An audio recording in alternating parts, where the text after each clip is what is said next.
Hi, I'd like to thank you for joining me today. I'm proud to represent my alma mater, Grand Canyon University, and the professional development team. Today, we'll be talking about customer service and why it matters. Before I begin, please allow me to introduce myself. My name is Dr. Yvonne Perot, but I go by Vaughn. I have a 30-year-old son who is truly the light of my life. After honorably serving in the United States Navy, he enrolled in aerospace engineering at the University of Colorado Boulder, where he was found by Boeing, who relocated him to Seattle, where he now works on jets and potentially rockets. So you could say I have a rocket scientist in the family. I've lived in several places in this great nation of ours, and I've settled in Arizona. I've earned bachelor's, master's, and doctoral degrees. I have over 20 years experience in the corporate world. And then 20 years ago, I completely changed careers. I went into the construction business. What I help construct is the future. I do this by helping to manufacture hope, by making a difference, and by building dreams. In other words, I'm a teacher. I teach advanced placement psychology and education at the high school and college levels. I believe in the Chinese proverb, which states, "It is better to light a candle than to curse the darkness." So I also facilitate professional development trainings in schools and corporations, assisting in improving productivity, achievement, service, and happiness in my spare time. My remarks today are for anyone who deals with customers, also known as parents, guardians, or students. We'll discuss the difference in today's students and parents, as well as the changing educational landscape, the services we provide, and why it all matters. Kids today are different. If you're older than dirt like me, your mom may have enjoyed a glass of wine while pregnant. We rode in the front bench seat of cars with no seatbelts and metal dashboards. We bounced on trampolines without safety nets. There was no such thing as child-proof safety caps. We walked to and from school alone. Teachers were allowed to hit us if we misbehaved. Quarrels could be handled physically outside, but then you shook hands and were friends. We played stickball or capture the flag unsupervised for hours, drank from garden hoses, played with metal toy cars with sharp corners and lead-based paint. Mom brought homemade sugar-laden treats to school for our birthdays, and we rode bikes without helmets until, of course, we were old enough to hitchhike. Kids in the 1970s rode in the open beds of pickup trucks, sat on their dad's lap to learn to drive, and trick-or-treated unsupervised. We kept school stuff in lift-up desks or lockers and carried around pounds of books in our backpacks. If we got in trouble in class, we had to clean the blackboard erasers. In the 80s, we thought fireworks and lawn darts, sharp things that you throw toward each other, were a great idea. A cast on a broken arm was a badge of honor, and sunburned, peeling skin meant you had a great weekend. If you were expected to call home, you needed to find a payphone. In the 90s, we would argue with our siblings over who got to use the phone and for how long. We'd go crazy if somebody taped over your VHS tape that you hadn't watched and broke land speed records to return the video to Blockbuster before the late fee was charged. After vacation, we would wait for days for our photos to be developed at the drugstore. We endlessly read magazines. We went to movies with the ticket, snacks, and soda for all under $5. By the 2000s, everyone knew who Charizard and Pikachu were. Birthday parties were held at Chuck E. Cheese's, and we headed directly to the video game section when your parents brought you to the store. Teens were playing Dance Dance Revolution in the middle of the mall, using dial-up internet and getting their flip phones taken away for going over the allotted number of minutes. In each of these decades, kids were allowed to fall and allowed to fail, and were expected to learn from both experiences. That was then, and this is now. Kids today were raised on and sometimes by technology. They have little or no social interaction. They've been given almost everything they want, and they're less and less satisfied with what they have. Television tells kids that they're in charge at home. I don't know about you, but I was rarely asked what I wanted for dinner. And when I was told to finish my dinner, I certainly didn't sass my parents, expect them to get up and make me something I liked better than what they had prepared, or require bribery. Kids today are used to everything being fun all the time. If they complain about being bored, we take them out to do something to entertain them. And they don't help with chores because, after all, that's boring. And they've become lazy. There is a positive correlation between the use of digital media and mental health problems, particularly depression and anxiety. Years ago, the worst thing a teacher could do was threaten to call home. Today, I hear students brag that their dad got a teacher fired. Today, parents don't wait for a report card. They can check grades 24/7. Cyberbullying is an issue, and kids don't go outside. They want instant gratification, and the latest statistic says that 13% of our kids are in therapy. They do almost everything on a computer. Online college applications have led to more kids applying to more schools, which means competition has increased. 26% of kids only have one parent at home, and parents are older. The mean age for a first-time mother is now 26.3 years. That's the highest ever. Almost half of parents seek parenting advice online. Kids are exposed to news that they are far too young to understand. You post and read other posts about kids' successes, which makes it seem that everyone else's child or job or life is perfect compared to yours. The first thing we need to understand is their child is special. Imagine you make a new friend. You don't know this person that well, but so far you like what you see. You happen to mention that your car needs work and it will be in the shop for a day or 3. They offer to let you borrow their car, and then they pull up in this. This is a Rolls-Royce Sweptail, and it retails for $13 million. They tell you, drive to work, park in the school parking lot, and run your errands using their car. After all, they trust you. How many of you would accept this offer? Most people wouldn't want the responsibility of taking this car even for a day.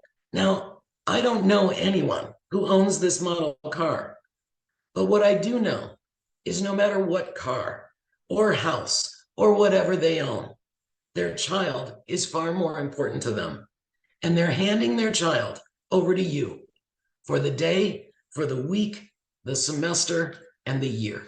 So we as professionals who work in education end up walking a tightrope between encouragement and discipline, being firm but flexible, and keeping our standards high while having compassion.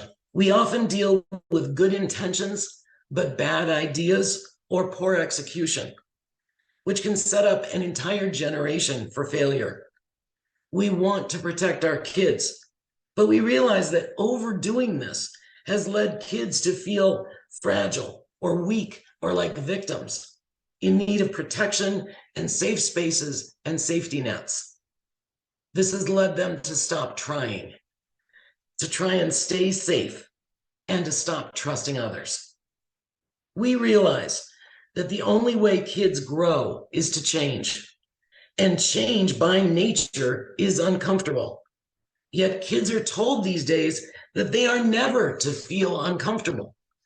And that leads them to be unwilling to take risks, to go outside of their comfort zones because, after all, they might fail. If, as toddlers, we never risked failing or even falling, we would never have learned to walk, and we'd all still be in cribs, waiting for others to come over and carry us around.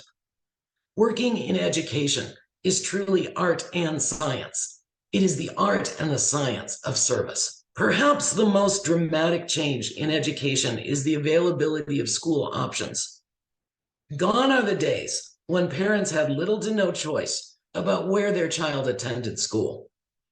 When I was young, some kids went to the parochial school and a few attended private school. But other than that, everyone attended their local public school. Today, parents can choose between your school and literally dozens of other options: online, charter, religious, public, or private schools. They can even teach kids at home. Education has become a competitive arena. We're all smart enough to know that running a school takes money, and the money that comes into our schools is based on enrollment. I'm simplifying since there are several factors that go into the equation, but essentially, every student that enrolls and stays in our school brings their funding with them. That makes them our customers. They choose our school. We offer a service to our customers, and we need them to choose us. And we all benefit from a full school. Each student who enrolls in our school enables the teacher to teach a better class, as he or she contributes to the class discussion and makes it more interesting and educational. Each student who attends our school benefits from a school filled with students who are like them and not like them, which provides them with the opportunity to feel like they belong and to learn from others. Each student who enrolls brings the security that we will have a job tomorrow. And each student who comes to our school benefits our school, since we then have the resources to provide classes and programs that enrich our students' experiences. Every student who enrolls in our school brings the funding that ensures that we can continue to provide the foundation that these kids need to move forward in life and become contributing members to society. We are all in the customer service business. I heard a person state that the term customer service made them feel like they had been demoted to a retail sales clerk. Nothing could be further from the truth. Everyone is, or at least should be, in the customer service business. Lawyers serve their client customers.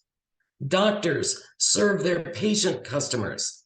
Education professionals serve their student customers. Without customers, products and services have no reason to exist.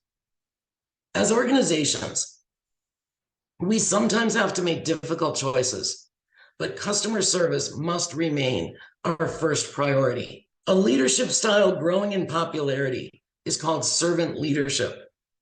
This leadership style's primary role is to remove the roadblocks that deter others while providing them with the authority and the tools necessary to be successful.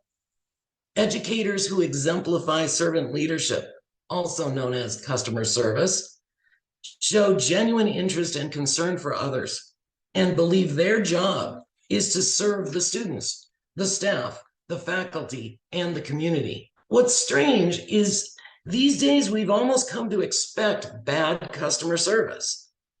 It's annoying to wait for an hour in a doctor's waiting room who's essentially telling you that his time is more valuable than yours. It's frustrating to have a waitress mess up your order, eye roll when you point it out, yet still expect a tip. It's insulting when the cable company tells you that their service person will be there between 10 and 5, and there's nothing you can do about it. Should I even mention the post office or the Department of Motor Vehicles? What's great about this is that our providing excellent customer service will be even better when it's compared to people's low expectations.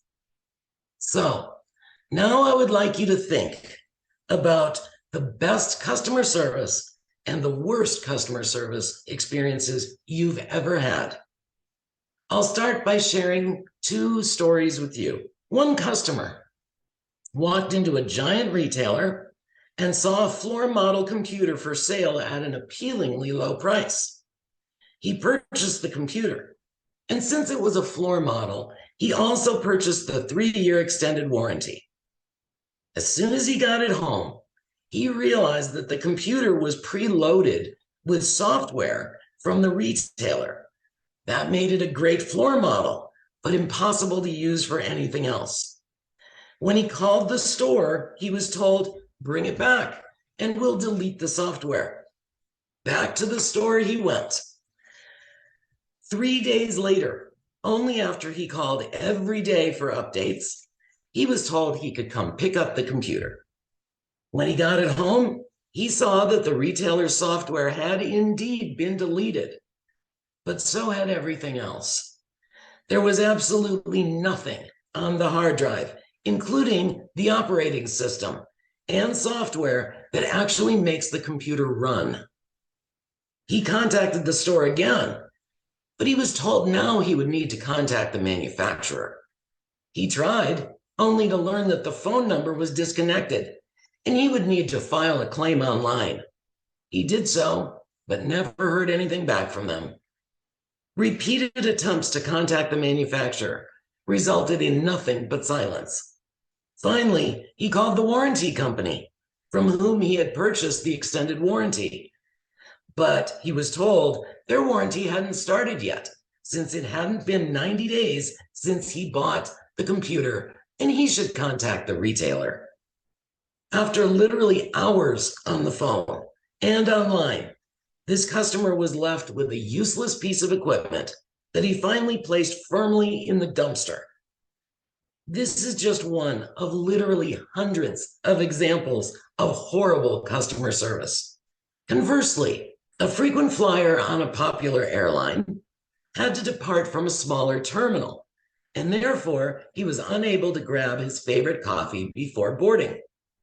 He casually tweeted that he was badly in need of caffeine and jokingly asked for a specific coffee order to be delivered on the plane. You can imagine his surprise when the airline's customer service representative actually boarded the flight with his coffee order in hand. So now I'd like you to pause this video, give it some thought, and jot down the best and worst customer service experiences you've ever had, and then think about the details of what differentiated the two. When you think about the bad and good customer service experiences you've had in your life, and you compare the difference, I'll bet the primary difference isn't in the product's performance or the taste of the food, but it's in the service you received. The fact that in the good example, you were treated with respect as a valued customer. That is exactly how our customer families need to feel when they enter our school. As one of my heroes, Maya Angelou, said, "People will forget what you said and forget what you did, but people will never forget how you made them feel." I'll guarantee you that the computer purchaser will avoid that retailer for any product in the future, whereas the coffee drinker I mentioned will never fly another airline. Great customer service creates loyalty. We all want to feel that we are valued and important. It is our time, our money, or even our child that we are handing over, and we need to know that we matter. As I mentioned at the beginning of today's session, I worked in corporate marketing for a little over 2 decades. In that world, you know that you must offer a product that your customers want, or they will choose another product. After a few years, you develop what's called market share. That number reflects what percentage of the entire market is choosing your product over the competition. Make no mistake about it, we are in a competitive arena. We offer a service, and our customers can choose us or another service provider. If possible, try and determine what your market share is. It could be how many students of school age in your area attend your school, or it might be how many students in your school choose to take your class. Determining your market share can help you understand not only how important each student is, but also how many students are out there who would benefit from taking your class at your school. This is truly an exciting time to work in education. Competition has long been recognized as something that brings out the best in everyone. We are competing for the minds of our students. We are competing for the trust of our families, and we're competing for the future of our communities. The customer service culture must be built into our school. When a new family comes to tour our school, they look at the physical building and the course schedule, but what they're really looking for is, will they and their child be valued at our school? This is truly an exciting time to work in education. Competition has long been recognized as something that brings out the best in everyone. We are competing for the minds of our students. We are competing for the trust of our families, and we're competing for the future of our community. The customer service culture must be built into our schools. When a new family comes to tour our school, they look at the physical building and the course schedule, but what they're really looking for is to see if they and their child will be valued in our school. This is truly a cause worth competing for. And I know by the sheer fact that you took the time to view this session, that you are an important part of the team that will help you realize your goal of providing exceptional customer service to your students, your families, and your community. As Richard Branson said, doing good is good for business. Thank you so much for your time today.